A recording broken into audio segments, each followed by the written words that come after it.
Buenas noches, amigos de Diario La Unión, y bienvenidos a la primera entrega de perfiles de los candidatos a la Intendencia Departamental de La Valleja. En esta oportunidad estamos con una de las candidatas, de los candidatos en realidad del Frente Amplio, Cecilia Bianco, actual presidenta de NEVIR y, bueno, candidata por una coalición que está dentro del Frente Amplio. Primero me gustaría comenzar con los datos personales, tu nombre completo. Cecilia María Bianco Ricci. Fecha de nacimiento y lugar. Nací el 17 de marzo de 1959, Pisciana, en Montevideo. En Montevideo.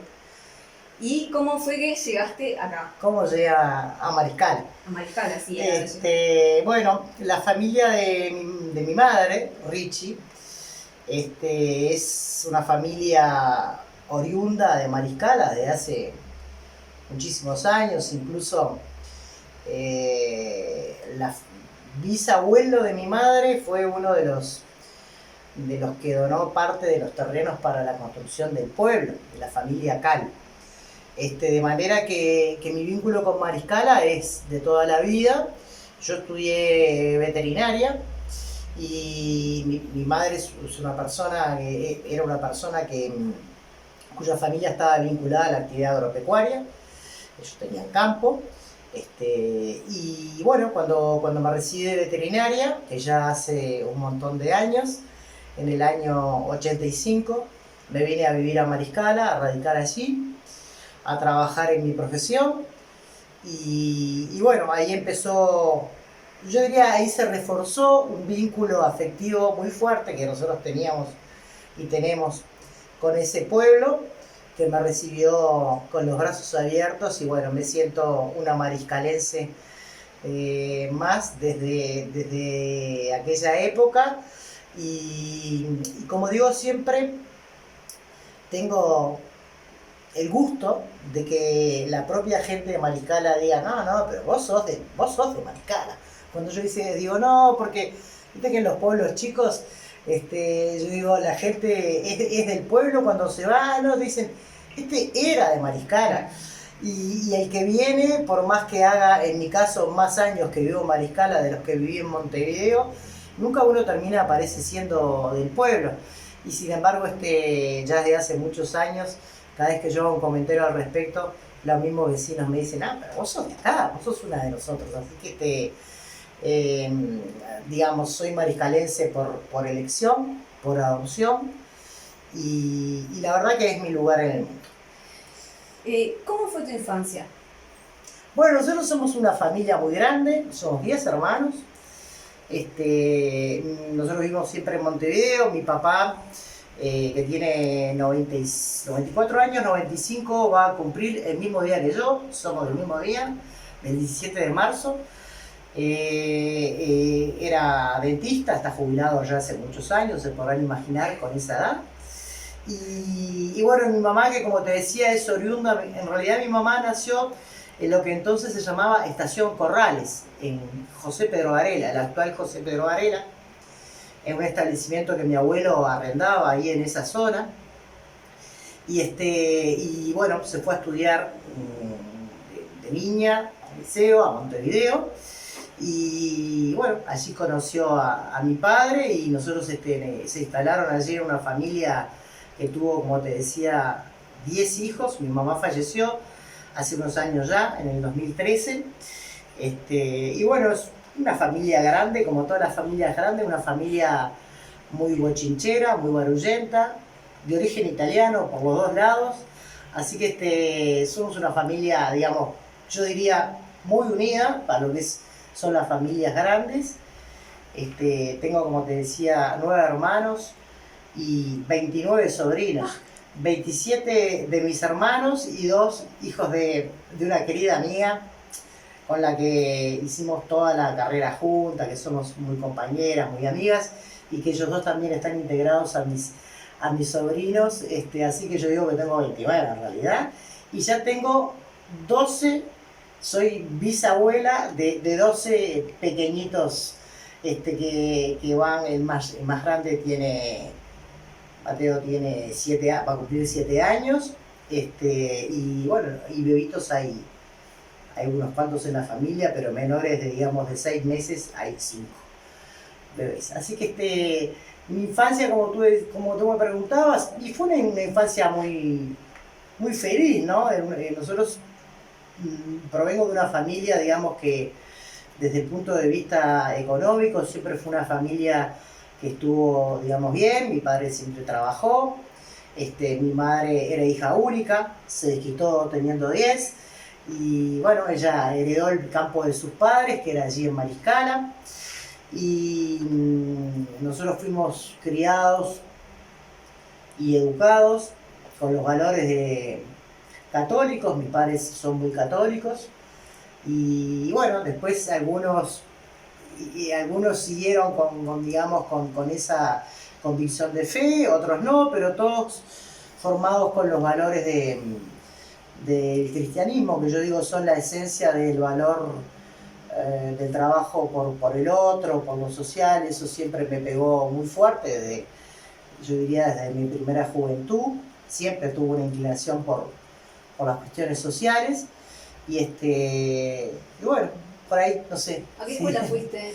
Bueno, fui a un colegio de monjas, como debe ser, para una familia que proviene de este origen católico que yo te decía, las hermanas dominicas de la Anunciata. Nosotros vivimos toda la vida en un barrio que está ahí entre Sayago, entre Sayago y El Prado. El barrio se llamaba antes La Floresta, porque todas las calles de ahí tienen nombres de flores. Muy, muy cerquita de Millán y Rafo, para los que conocen, ahí en esa zona donde está Casa de Galicia, el sanatorio. Ahí vivimos nosotros, en una casa muy grande, que era la casa de mis abuelos. Y íbamos a un colegio que era el colegio del barrio, digamos, que era ahí en Larrañaga y Burgues. Y después hice el preparatorio, que se llamaba en esa época, el preuniversitario sería ahora, en el Instituto Juan 23, de los padres salesianos, de los curas salesianos. Ahí yo diría que fue, digamos, mi primera impronta por lo social. Yo hice preparatorios en el año 75 y 76, en plena dictadura. Había algo muy fermental en ese colegio, a pesar de ser un colegio de curas. Teníamos allí un centro, que era el centro de exalumnos del colegio, donde se hicieron varias actividades clandestinas para lo que era esa época de la dictadura, y donde... ¿Tenían un gremio? Había un movimiento, digamos, social importante, siempre vinculado a alguna actividad que por algún lado era una militancia, digamos, juvenil, católica, pero con una fuerte impronta en lo social, ¿no? Y bueno, allí se organizaban, yo qué sé, recitales, con todo medio clandestino, ¿no? Teníamos un diario, alternábamos e intercambiábamos con jóvenes de nuestra edad, de otros colegios, incluso de instituciones públicas. Me acuerdo en el IABA, por ejemplo, teníamos un grupo que iba mucho allí al centro, y bueno, una época muy fermental desde el punto de vista de la formación social y política, diría yo. Y bueno, y ya de ahí salí de izquierda del todo, así que la culpa la tienen los curas, digamos. Los curas comenzaban de izquierda. Vamos a poner eso de cura. Y el liceo, me contabas en el instituto del preparatorio en el Juan 23, y después ya la facultad. Después ingresé a la facultad de veterinaria en el año 77, que también ahí viví otra experiencia muy, muy, muy rica, porque en el año 78 los estudiantes ocupamos la facultad, lo cual, digo, mirado con la perspectiva del tiempo, porque a veces de repente a los jóvenes les cuesta darse cuenta de lo que eso significaba, ¿no? En la época de la dictadura, donde, digamos, no había libertad de reunirse, no había libertad de expresarse. Haber ocupado un centro educativo realmente fue un hito histórico. Había un decano, que era Cristi de apellido, hermano de un general muy consustanciado con la dictadura, Esteban Cristi, y este hermano de él era el decano de la facultad y quiso imponer un nuevo plan de estudios. Y bueno, Allí los más grandes que nosotros decidieron ocupar la facultad y allí estuvimos un par de noches ocupando la facultad en esa oscuridad de la dictadura, lo cual, como te decía, estas cosas no hicieron más que seguir alimentando el espíritu rebelde, digamos, de cualquier joven, en este caso organizándonos ya en ese momento en un gremio estudiantil que obviamente era clandestino y un poquito más adelante ya militando en el Frente Amplio, que también era clandestino en esa época. ¿Cuándo comenzó la militancia en el Frente Amplio? Y yo te diría que ahí, ¿no? O sea, ingresando a la facultad, ese año 78 fue crucial para muchos de nosotros.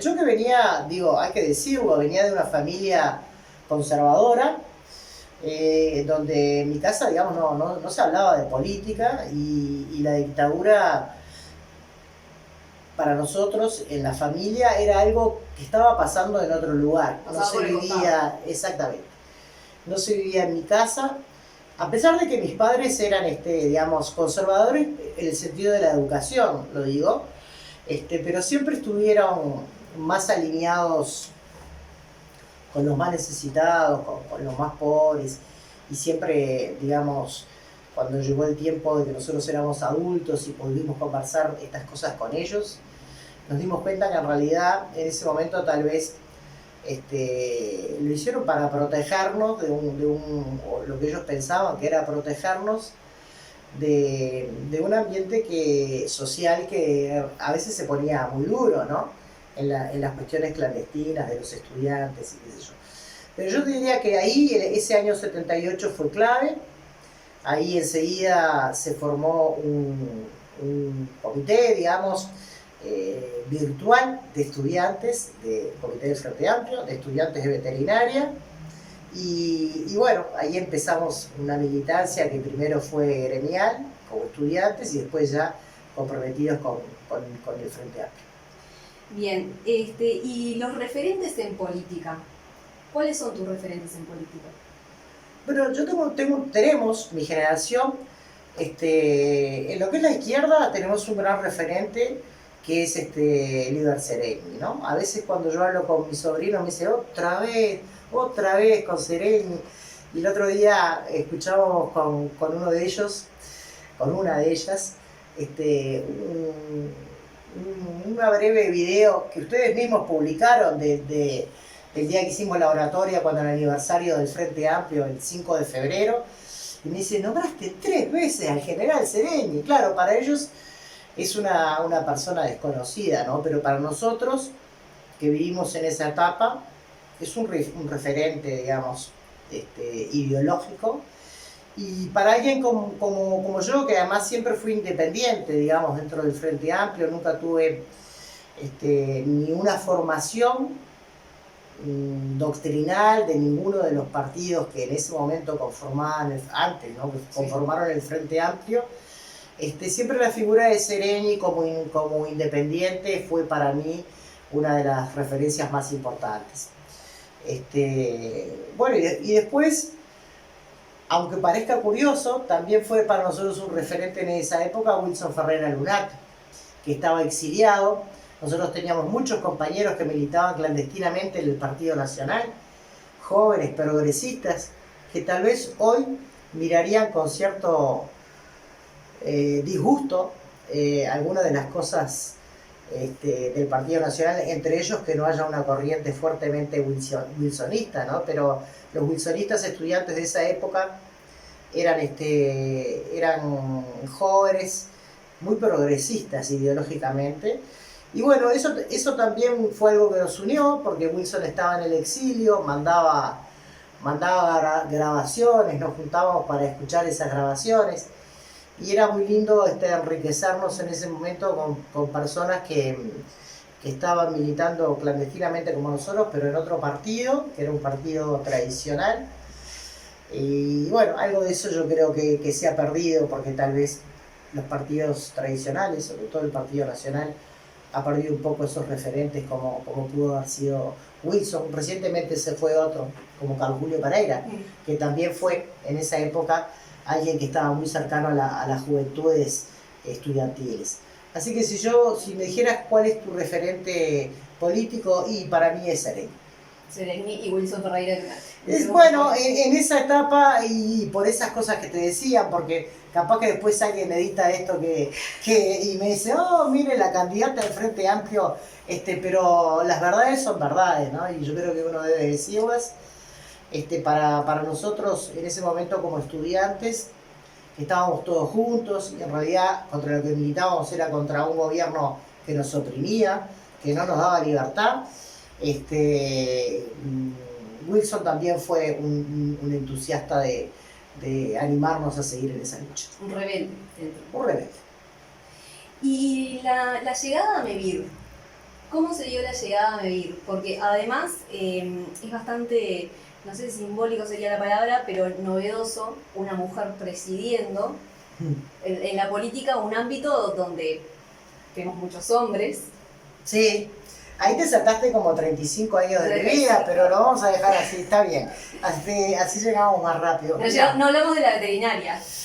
No hablamos de esa etapa, y además una etapa en que yo trabajé mucho, y bueno, y ahí conocí mucho el departamento de La Valleja, porque yo trabajé muchos años, casi 30, en el Banco República como asesora en la parte de crédito rural y como tasadora de bienes agropecuarios. Y eso me dio la posibilidad de conocer muy profundamente el departamento de La Valleja, ¿no? Y trabajé además en épocas donde el crédito agropecuario llegaba a una escala bastante más amplia de productores, a la que puede llegar tal vez hoy. Y me tocó vivir épocas duras, la época de las crisis fuertes del sector agropecuario. Yo las viví trabajando en el banco desde una institución que daba créditos. Y eso siempre es muy interesante porque a uno le hace ver a la gente, a las personas, más allá de los productores o de los empresarios, en momentos tensos de su vida, y uno aprende mucho también. Pero bueno, nos salteamos esa etapa. A ver, en la veterinaria, antes de llegar a MEVIR, en la etapa de veterinaria, ¿en qué te especializaste? Yo trabajé bastante cuando me recibí y me vine a vivir a Mariscala, en la parte de reproducción. Siempre trabajé en grandes animales, era lo que me gusta. Nunca tuve mucho gusto por las mascotas, pero por una cuestión de vocación nomás. No es que no me gusten los perros, he tenido un montón de perros y buenos perros, pero no profesionalmente. Me dediqué a la parte de grandes animales, como le decimos nosotros, y básicamente a animales de producción ganadera, que además en la zona de Mariscala es la producción más importante.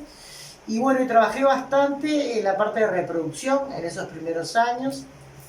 Me había especializado en algunas técnicas como congelación de semen para inseminación, todas tecnologías que ahora están ampliamente superadas, pero que en ese momento eran bastante novedosas que se trabajaran a nivel de campo. Lo hicimos con esta amiga a la que te hacía referencia, que sus hijos son mis sobrinos.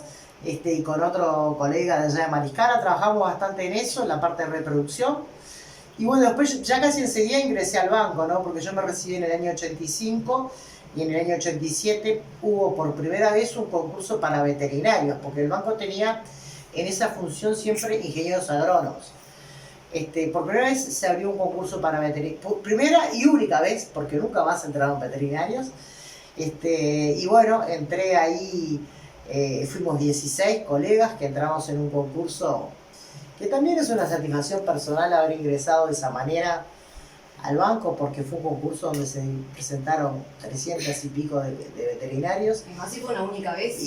Y además pude elegir el lugar que me quedaba mejor, que era Minas, porque yo ya vivía en Mariscala.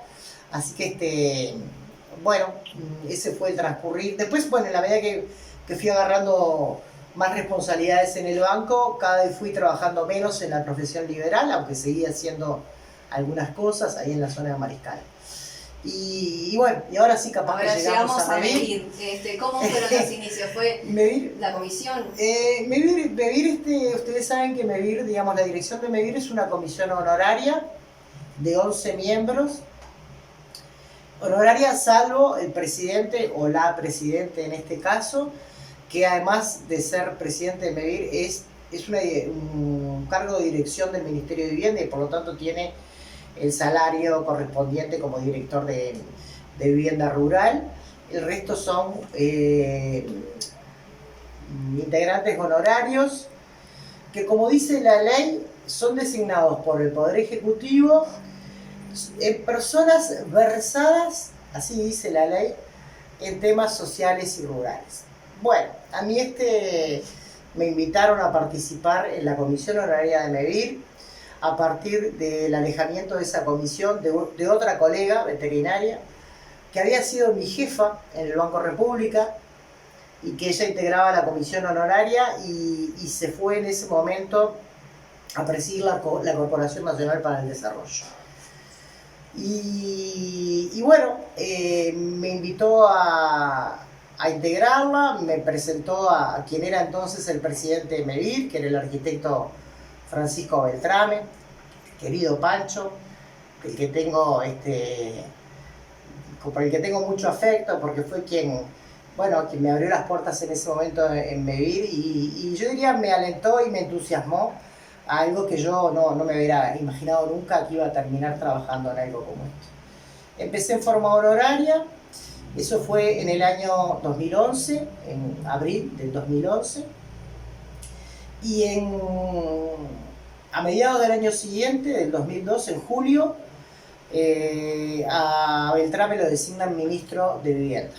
Deja la presidencia de MEVIR, se va como ministro de Vivienda y queda como presidente quien era entonces el secretario de la Comisión Nacional, el escribano Ariel Díaz. Y Ariel me invita para que sea la secretaria de la Comisión Nacional e integre un organismo. La Comisión Nacional se reúne cada 15 días, 2 veces por mes. Y tiene otro organismo más pequeño y más ejecutivo, que es la mesa ejecutiva, la mesa coordinadora, que se reúne semanalmente o 2 veces por semana, dependiendo de las actividades. Me invita a integrar esa mesa coordinadora. Ya eso exigía un compromiso mayor con MEVIR, lo planteé en el Banco República, que era mi lugar de trabajo.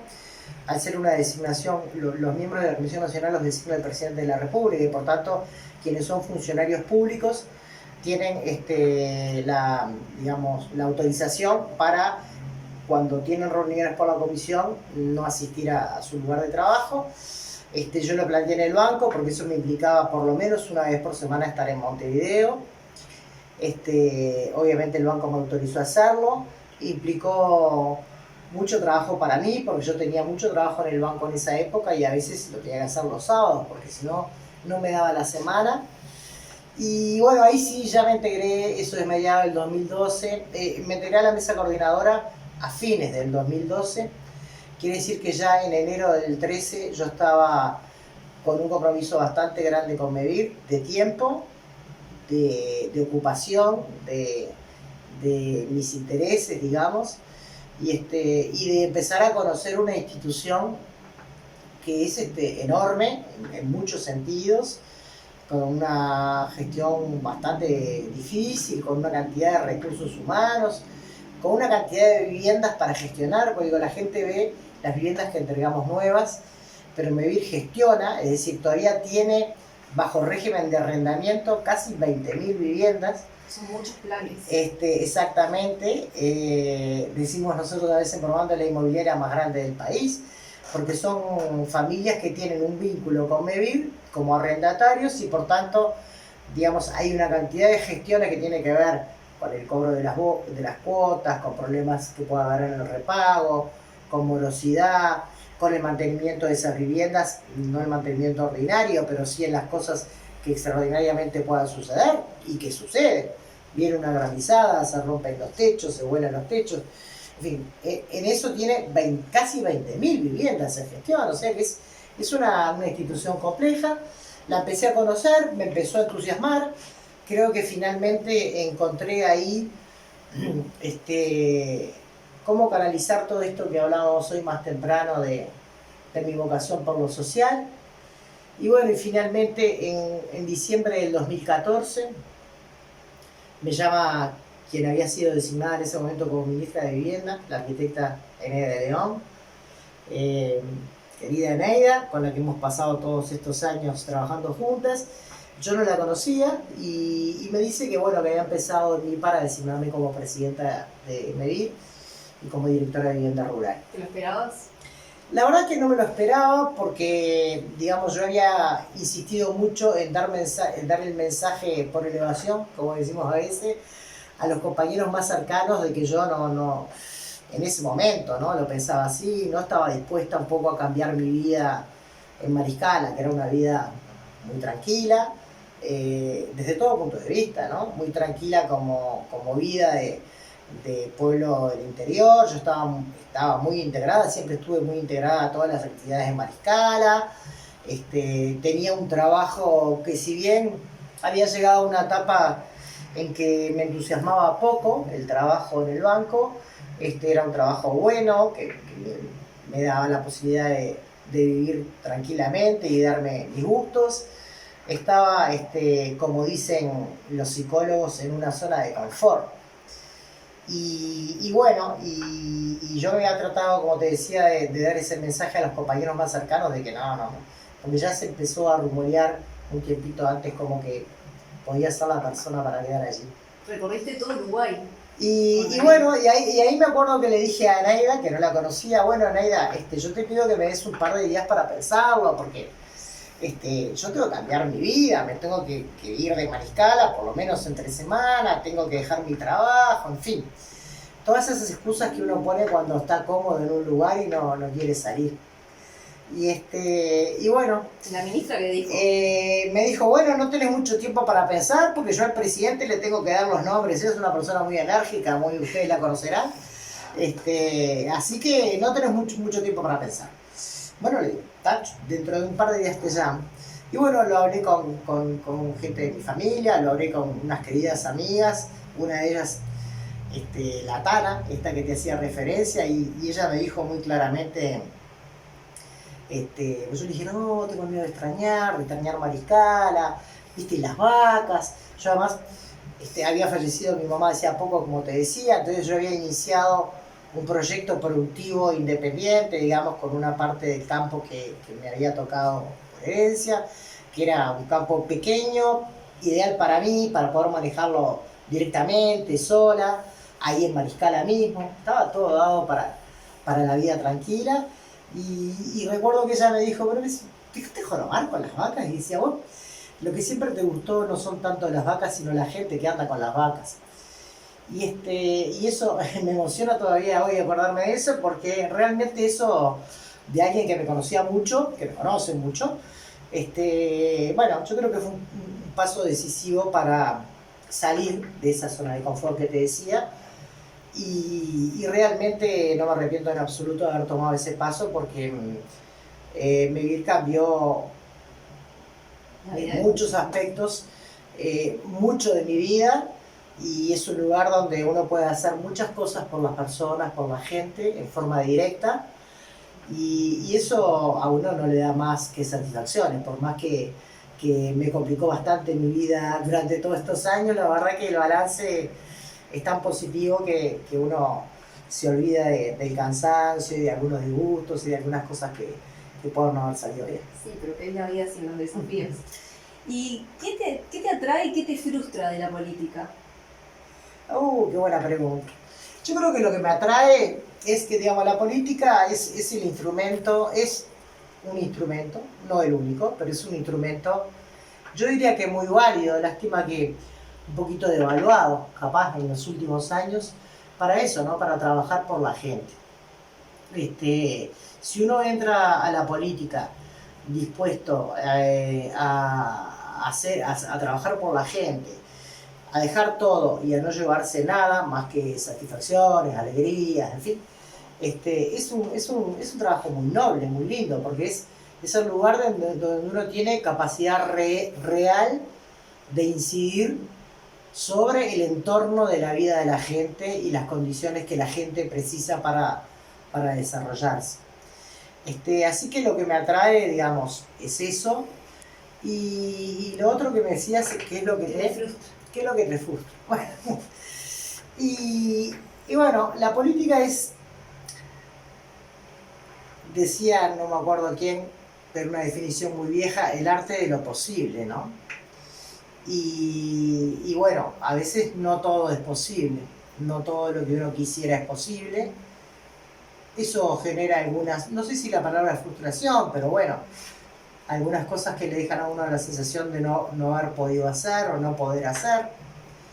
Eso me ha pasado mucho, porque ustedes se podrán imaginar que la vivienda, que es una cosa tan querida y tan preciada para cualquier familia, las demandas que Mevir tiene y que yo he tenido en forma directa o indirecta han sido infinitas. Y bueno, y no siempre se puede decir que sí, porque si uno le dice que sí a todo, realmente le estaría creando una expectativa a la gente que después no puede cumplir. Y bueno, eso me da una frustración. Y bueno, y un poco, no sé si la palabra frustración, pero lo otro que me disgusta de la política, que he conocido mucha gente, no diría la mayoría, pero sí mucha, que no entra a la política con esa actitud que yo te decía de dejar todo y no llevarse nada, sino casi que exactamente la contraria. Y eso ha generado un descreimiento en la gente de lo que es la política y del instrumento útil que puede ser para mejorar una sociedad. Y bueno, y eso sí, no sé si es frustración la palabra o decepción, y a veces, bueno, hay que revertir todo eso también en la gente y no es fácil. Cecilia, ¿qué sectores te apoyan Bueno, ahora en la Intendencia?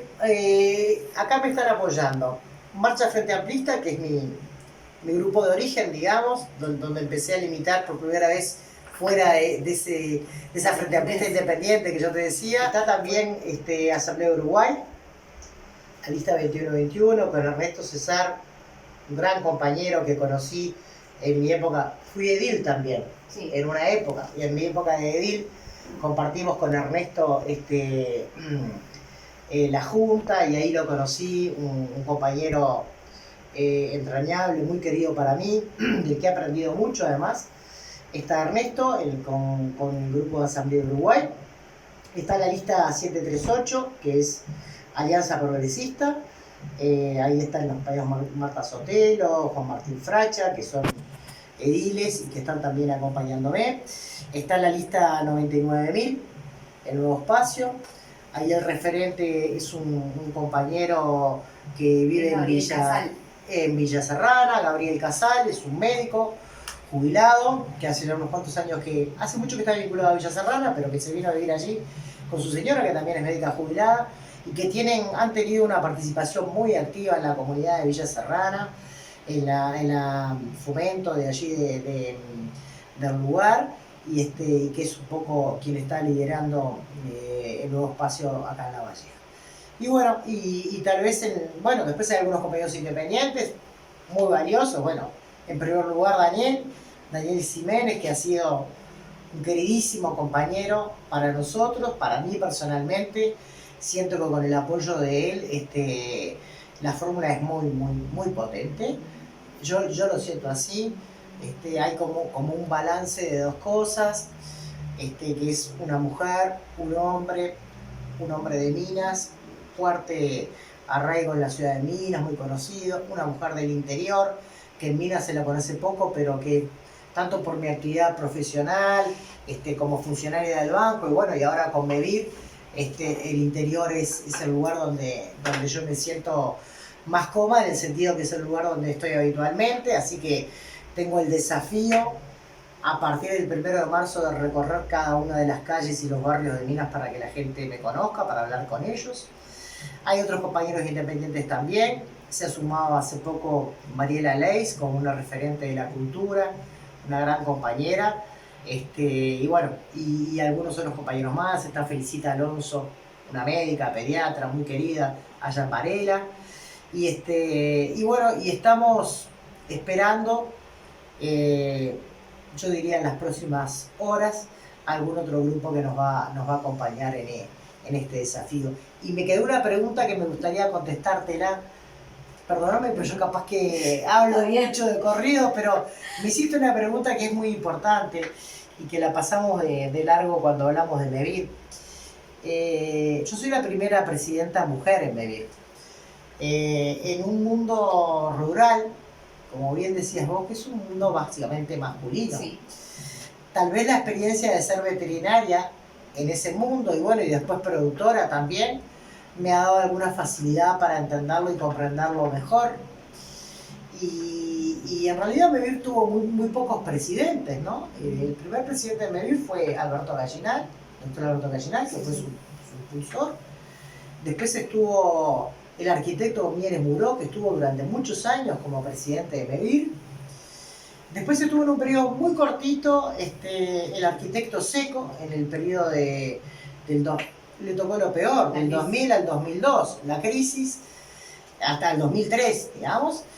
Perdón, del 2003, te equivoqué ahí, del 2003, la post-crisis, al 2005, que entra Francisco Beltrame, después Ariel Díaz y después yo. Así que ha tenido 6 presidentes nada más Mevir a lo largo de toda su historia.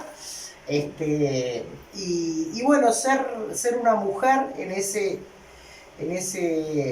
ambiente que es predominantemente masculino, digamos, como es el ambiente de lo rural, a pesar de todas las organizaciones de mujeres rurales que han aflorado y que hay muchas mujeres en los últimos años. Yo diría que todas las mujeres, todos los hombres que trabajan en el campo y tienen una pareja, una mujer al lado, sí, claro. Esas mujeres trabajan a la par que ellos, integran las empresas, porque las empresas familiares en general las integran ambos miembros de la pareja, y hay ahora además una gran cantidad de mujeres dirigentes gremiales, tanto de la Federación Rural, sobre todo de la Federación Rural, pero también de la CAF, la Cooperativa Sanidad Federadas, que es otra organización cooperativa de cooperativas rurales. Así que no me fue difícil, y creo que la experiencia de haber tenido durante muchos años en el ámbito rural, mi espacio de trabajo y de conocerlos bien, tal vez me ayudó para ese desafío. Muy bien. Muchas gracias, Cecilia. Con ustedes nos reencontramos en el próximo perfil, que saldrá el viernes que viene. Gracias.